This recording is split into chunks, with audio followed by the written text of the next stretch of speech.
नमस्कार, आप देख रहे हैं न्यूज अब। मैं हूं आपके साथ शिखा सिंह।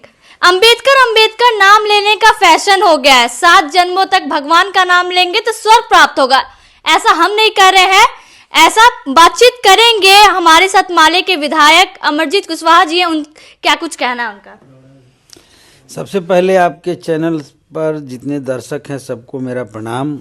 बात जो सामने आई है वह हिंदुस्तान के इतिहास में ये सबसे शर्मनाक बात है कि एक देश का गृह मंत्री भारत के संविधान निर्माता बाबा साहब भीमराव अम्बेडकर को जिस तरीके से अपमानित करते हैं सदन के भीतर, ये देश के लिए शर्मनाक है और इसकी कड़ी शब्दों में मैं निंदा करता हूँ।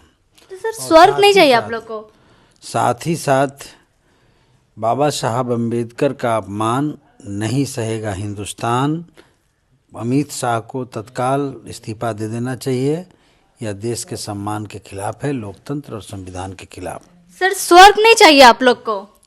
देखिए, हर आदमी, एक तो स्वर्ग कहाँ है और नर्क कहाँ है कोई देखा नहीं है, केवल हम लोग कल्पना करते हैं।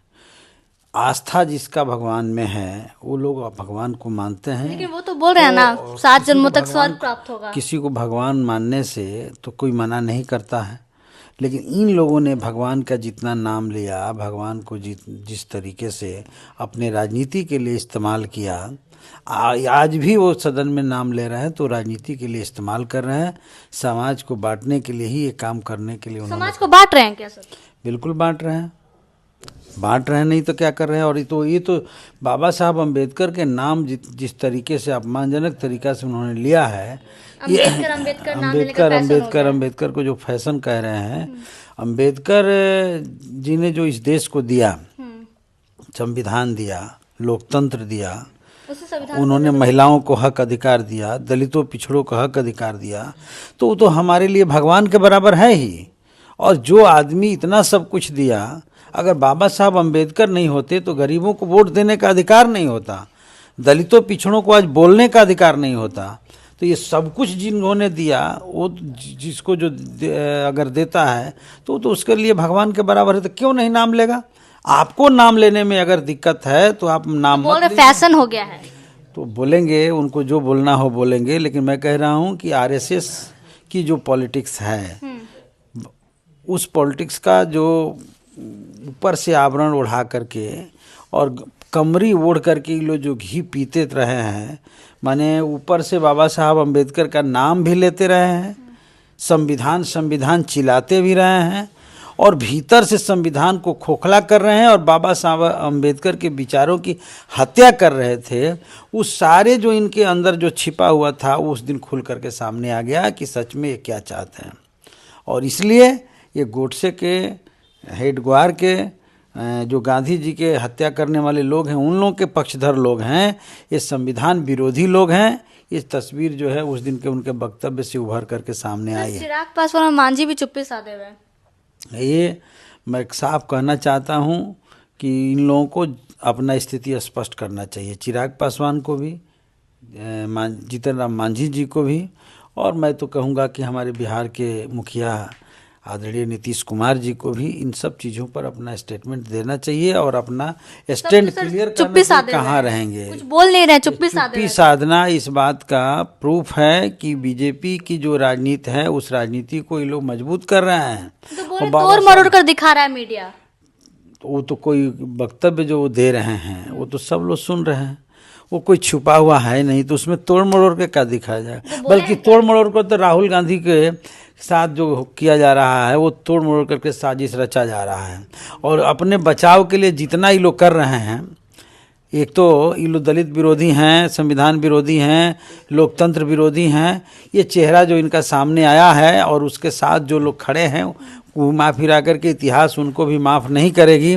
तो ये जो चीज़ें सामने आई, तो इसको छुपाने के लिए देखिए किस तरीके से राहुल गांधी के और साथ जो है विपक्ष के एमपी सब प्रदर्शन करते हुए, जय भीम के नारे लगाते हुए पार्लियामेंट की तरफ जा रहे थे।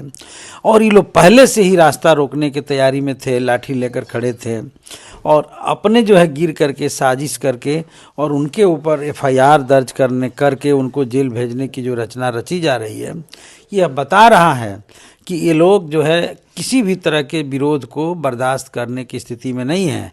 ये पार्लियामेंट को अपना जागीर समझते हैं कि जो ये बोलेंगे, करेंगे, कहेंगे वही केवल सुन होगा, वहाँ दूसरा कुछ नहीं बोल सकता है। ये लोकतंत्र की हत्या है और हम इसकी कड़ी शब्दों में निंदा करते हैं। क्या अमित शाह को माफी मांगनी चाहिए? बिल्कुल माफ़ी मांगना चाहिए और माफ़ी लायक भी एक काम उन्होंने किया है। वो तो पूरे आरएसएस का जो असली एजेंडा है, जो बाबा साहब अम्बेडकर और संविधान को रौंदने का एजेंडा है, उसको उन्होंने बोल दिया है खुल करके सामने। अब तो माफ़ी मांगने से भी देश माफ़ नहीं कर, इस्तीफा देना चाहिए, एकदम इस्तीफा उनको देना चाहिए। हम भी मांग कर रहे हैं कि इस्तीफा दे।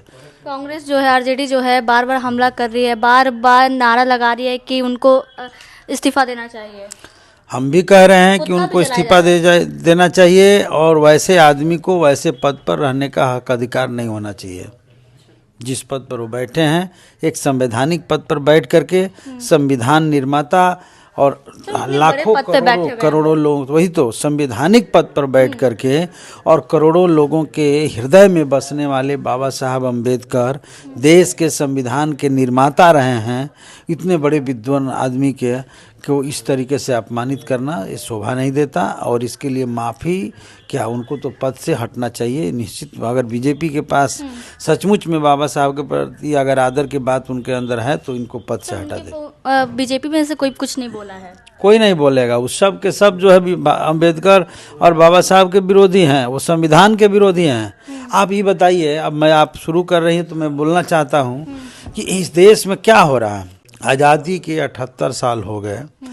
जिस सपने को लेकर के हमारे देश के तमाम शहीदों ने, तमाम लोगों ने कुर्बानियाँ दी और सपना देखा था कि आज़ादी के इतने दिनों बाद देश खुशहाल होगा, देश भाईचारा और एकता के सूत्र में बंध कर विकास की ओर आगे बढ़ेगा। ये लोग क्या करवा रहे हैं? कभी जो है संभल की घटना हो रही है, कभी अजमेर शरीफ की घटना हो रही है।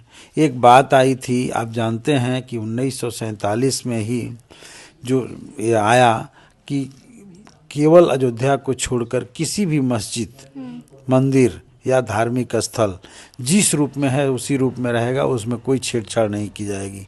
तो इस एक्ट का भी उल्लंघन करते हुए एक जो है लोअर कोर्ट के जज ने सर्वे का आदेश दिया और उसके बाद संभल में इतनी बड़ी घटना हो गई। फिर अजमेर शरीफ दरगाह की बात आ रही है, फिर जो है आगरा की बात आ रही है। तो ये देश को इस तरीके से तमाम जो खुदाई बांटा जा रहा है। बिल्कुल नफरत की राजनीति जो भाजपा की है, उन्हें देश की तरक्की से कोई लेना देना नहीं। नौजवानों को रोजगार मिले, भुखमरी खत्म हो, देश आगे बढ़े, इससे कुछ भी लेना देना नहीं है। उसको सिर्फ और सिर्फ मतलब है कि देश को बांटो, आपस में तोड़ो, हिंदू मुस्लिम करो और राज करो। ये उसकी नीति है और उसी पर वो चल रहे हैं। इसलिए संविधान के ये सारी घटनाएं संविधान और लोकतंत्र के खिलाफ है।